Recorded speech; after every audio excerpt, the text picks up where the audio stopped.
APPSC group 1 నియామకాల్లో అక్రమాలు జరిగాయంటూ centre for liberty chairman AB Venkateswara Rao ఆరోపించారు. టీడీపీ, వైసీపీ ప్రభుత్వాలు ఈ వ్యవహారంపై బాధ్యత వహించాలని డిమాండ్ చేశారు. 3 దఫాల మూల్యాంకనం, డిజిటల్ మాన్యువల్ మూల్యాంకనాల్లో నిబంధనలు ఉల్లంఘించారని ఆరోపించారు. అర్హత లేని వారికి ఉద్యోగాలు కట్టబెట్టారంటూ విమర్శించారు. గత ప్రభుత్వ హయాంలో జరిగిన అవకతవకలపై కూటమి ప్రభుత్వం కూడా చర్యలు తీసుకోకపోవడం అనుమానాలకు తావిస్తోందన్నారు. నియామకాల్లో జరిగిన తప్పులపై సమగ్ర విచారణ జరిపి బాధ్యులపై చర్యలు తీసుకోవాలని ఏబి వెంకటేశ్వరరావు డిమాండ్ చేశారు.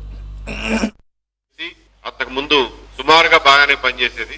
జగన్మోహన్ రెడ్డి గారి ప్రభుత్వం వచ్చిన తర్వాత అన్ని వ్యవస్థల్ని సమూలంగా నాశనం చేయడంలో భాగంగా ఏపీపీఎస్సీ వ్యవస్థను కూడా పూర్తిగా భ్రష్టు పట్టించారు. అంతకుముందు తెలుగుదేశం గవర్నమెంట్ లో ఉండగా ఒక చైర్మన్ ని నియమించారు.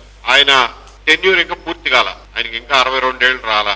దాంతో ఆయన్ని కొనసాగించాల్సి వచ్చింది. ఎందుకంటే ఆయన్ని తీసేయాలంటే ఓ హైకోర్టు జడ్జిని తీసేయడానికి పెట్టినట్టుగా పెద్ద ప్రొసీజర్ ఉంటుంది. అది చేయలేక, అది ఎలాగో సాధ్యపడదని తెలిసి ఆ చైర్మన్ గారిని నానా రకాల ఇబ్బందులు పెట్టారు.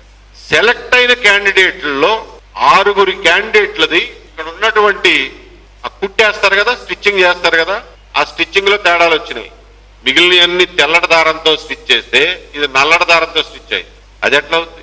ఒక బండిల్లో వచ్చినప్పుడు కొన్ని తెల్లదారంతో స్టిచ్చింగ్, కొన్ని నల్లదారంతో స్టిచ్చింగ్ అంటే రెండోసారి స్టిచ్చింగ్ చేసినట్టు. కొన్నిటిలోనేమో డబుల్ స్టిచ్చింగ్ అయింది. ఇది ఎట్లా జరిగిందయ్యా అంటే ఈ బుక్లెట్లు సప్లై చేసిన కంపెనీ వాళ్ళు అన్నారంట, హ్యూమన్ ఎర్రర్ అయి ఉంటదండి, ఎక్కడన్నా దారం మారి ఉండొచ్చు, కుట్టు మిషన్ మీద దారం మారి ఉండొచ్చు అన్నారంట. ఓన్లే బాబు, కుట్టు మిషన్ మీద దారం మారిందని మేము ఒప్పుకుంటాం. బార్కోడ్ ఎట్ట మారింది? ఒక బార్కోడ్ ఉండి లోపల పేజీల్లో వేరే బార్కోడ్ ఎట్లా ఉంది? దానికి ఏం చెప్తాడు ఆయన? ఆ ప్రశ్న ఎవరు అడగలా, దానికి ఆయన సమాధానం చెప్పలే. అంటే ఇన్ని రకాలుగా దుర్మార్గాలు జరిగినాయి. ఈ రిక్రూట్మెంట్ లో ఇన్ని రకాల తప్పులు జరిగినాయి. సరే, ఆంజనేయులు గారు చేసినవి ఆల్రెడీ వెల్ డాక్యుమెంటెడ్. కానీ గౌతమ్ సవాంగ్ గారు చేయించినటువంటి ఎవాల్యుయేషన్ లో సక్రమంగా జరిగిందా అంటే అది కూడా లేదు. ఈ తప్పులన్నీ ఆయన చేసిన ఎవాల్యుయేషన్ లో జరిగినవే. ఈ ఓఎంఆర్ షీట్లు దిద్దడం, సంతకాలు మ్యాచ్ కాకపోవడం, మార్కులు తగ్గించడం, కొంతమందికి మార్కులు తగ్గించడం, ఎగ్జామినర్ల లిస్టు లీక్ అవడం, ప్రొఫెసర్లు, అసిస్టెంట్ ప్రొఫెసర్లు ఉండాల్సిన దగ్గర కాలేజీ లెక్చరర్లతో దిద్దించడం, ఇవన్నీ గౌతమ్ సవాంగ్ గారు చేయించిన మాన్యువల్ ఎవాల్యుయేషన్ లో జరిగినాయి. దాని గురించి ఇన్వెస్టిగేషన్ లో ఇవన్నీ కూడా బయటికి తీసుకొచ్చారు.